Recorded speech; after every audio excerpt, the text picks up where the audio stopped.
Trump ने Iran को blackmail करने का रास्ता खोल लिया है। ये है खर्ग आइलैंड। इसकी लोकेशन अगर आप देखोगे तो ये ईरान के यहाँ पे बना हुआ है। ये देखिए स्ट्रेट ऑफ हॉर्मुज, अगर आपको पूरी लोकेशन देखे।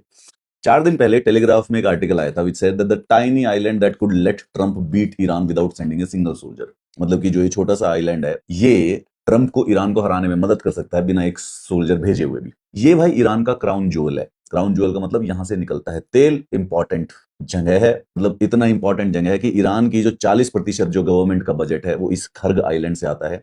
90% जो ईरान का ऑयल है इसी खर्ग आइलैंड से एक्सपोर्ट किया जाता है। चाइना में 1.4 मिलियन बैरल पर डे जो है वो यहां से जाता है। By the way, why are we measuring the oils in barrel? Why don't they tell us in liters? Like we don't exactly even know how big is a barrel.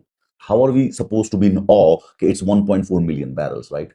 Nevertheless, देखो catch क्या है, जितने भी दिनों से Iran के ऊपर attack हो रहे हैं, यूएसए और इजराइल को पता है कि हम ईरान की मिलिट्री को तो डिस्ट्रॉय कर सकते हैं, लेकिन हम उनके ना ऑयल एक्सपोर्ट को नहीं डिस्ट्रॉय करते, क्योंकि अगर हम ईरान के ऑयल एक्सपोर्ट को डिस्ट्रॉय कर देंगे तो विल इनडायरेक्टली हम वर्ल्ड की इकोनॉमी को भी डिस्ट्रॉय कर रहे होंगे। अभी तक ये जो खर्ग आइलैंड था ये कंप्लीट रेड लाइन था, मतलब इसको टच नहीं कर रहे थे। So few hours ago Donald Trump ने बोला कि at my direction United Nation के सेंट्रल कमांड ने most powerful bombing in the history of the Middle East और totally obliterated every military target in Iran crown jewel Kharg island. तो USA ने attack करके Kharg island पे जितने भी military installations थे वो सारे के सारे डिस्ट्रॉय कर दिए कंप्लीटली, लेकिन जो भी ऑयल से रिलेटेड इंफ्रास्ट्रक्चर था उसको छोड़ दिया।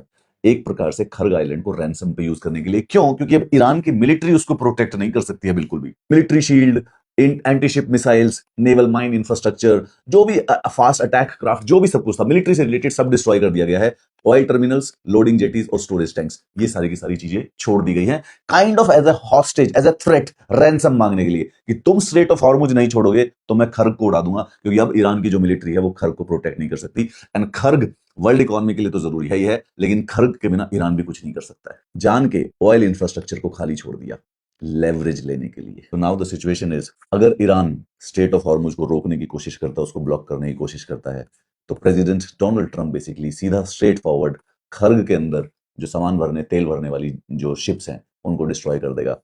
90% ऑफ ईरानियन रेवेन्यू खत्म। लेकिन दूसरी प्रॉब्लम भी है, ग्लोबल जो तेल के प्राइसेस हैं वो इमीडिएटली मतलब $150 $200 तक पहुंचने की संभावना। सो ईरान का जो खर्ग आइलैंड है वो इस समय अमेरिका का हॉस्टेज है। मतलब वैसे तो पहले भी नहीं कर सकती थी, क्योंकि सब कुछ उड़ा तो इन्होंने वैसे भी दिया। सो वॉर जस्ट गॉट एस्केलेटेड। या तो ईरान को सीज फायर करना पड़ेगा, या फिर वो पूरे के पूरे वर्ल्ड की इकोनॉमी को डिस्ट्रॉय कर देगा। तो ये ऑप्शन रह गए अब।